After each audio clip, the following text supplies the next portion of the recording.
Now, we've talked before about one of the reasons why we're in such the mess that we are in at the moment is because of Brexiteer fantasies and delusions about what the EU is, what it does, modern capitalism, how this country in itself is run, how trade deals actually work, the idea of sovereignty in modern nations.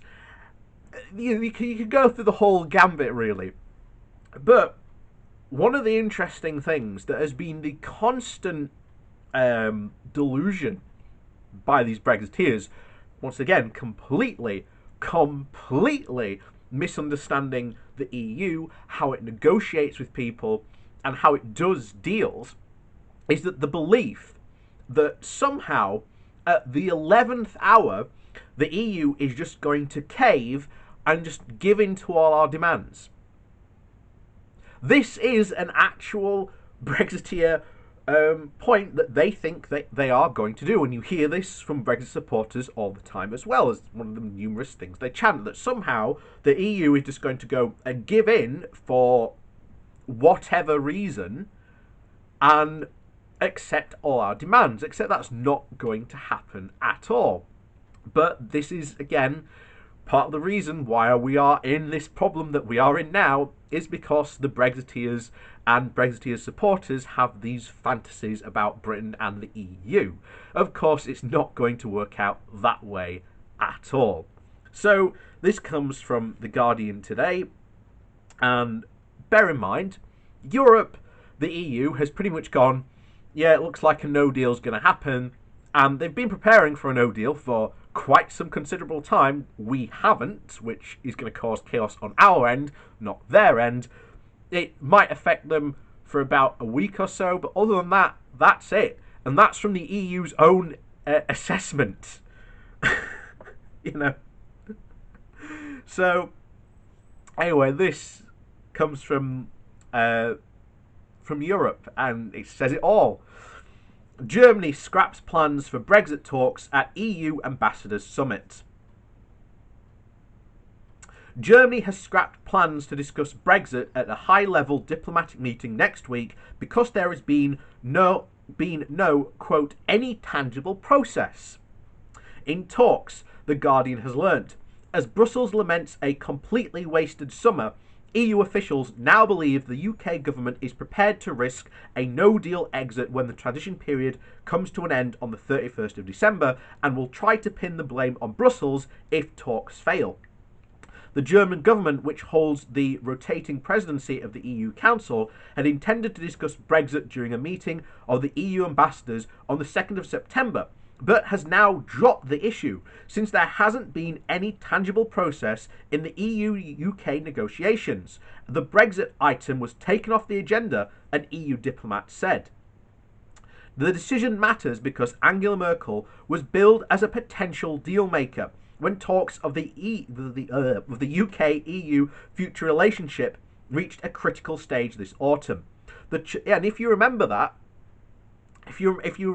reach back into the long mists of time of it was all going to be all right, because what was going to happen was that the German car industry was going to say to Merkel, you have to make a deal. Now, the German car industry has turned around and said, no, we value the single market and its integrity more than having a trade deal with the UK. That says it all. That really does say it all. And of course, once again, this fantasy that Germany was, again, going to be the saviour of Brexit somehow, again, a complete fantasy. But anyway, it continues. The German Chancellor last week met with Emmanuel Macron at the French President's official residence on the French Riviera, where they discussed the EU's post-Brexit future, following last week's inclusive round of negotiations. Both governments issued near-identical statements calling for concrete answers from the British government. Over the recent months, Franco-German cooperation has gained new traction, said an EU diplomat, with the two countries having realigned on issues including Brexit, and this gives a new reality It would be futile to wait for a white knight from Paris or Berlin to come to the rescue. Sandro Gonzi, an Italian MEP who sits in Macron's party in the European Parliament, was Italy's Europe's minister during the earliest phase of Brexit talks, said, "I doubt even Merkel or Macron are able to transform a stalemate into a positive outcome. I've always thought that it is my personal position that no deal was a real option, especially on London's side. Every day that passes without concrete progress is a day closer to no deal Brexit. Dropping Brexit from next week's diplomatic agenda is a sign of deepening pessimism in Brussels. People understand how bleak the mood is in the EU negotiation team," said a EU official who added at the time was running out of negotiating time to get a complex legal treaty expected to exceed over 400 pages. "We've had the whole summer completely wasted. A cabinet that doesn't understand how negotiations work, a prime minister who I think doesn't understand how negotiations work because it is under the wrong impression that he can pull off negotiating at the 11th hour." The EU's chief negotiator, Michel Barnier, last week declared that he was surprised by the UK's wasting valuable time, as Boris Johnson had told EU leaders in June that he wanted an outline by July.